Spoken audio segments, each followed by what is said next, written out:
The continuation of Luke 2 verse 22-40. Sa mundong ito'y pinapanginoon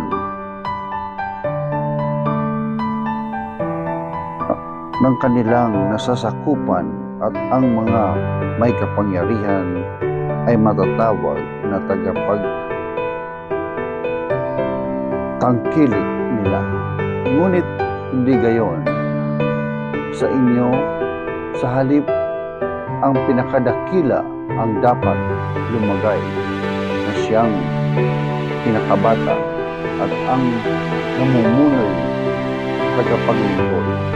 Sino ba sa ang hindi na dakila? Ang nakadulog sa hapag o ang naglilingkod?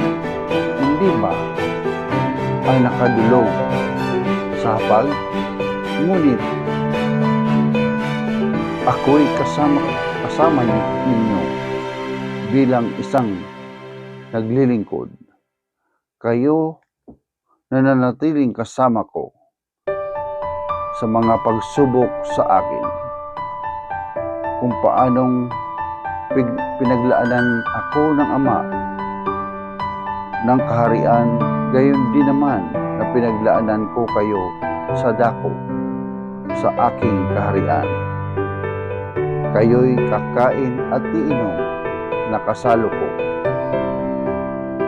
at luluklok sa mga trono upang mamahala sa 12 angkan ng Israel. Simon, Simon, makinig ka.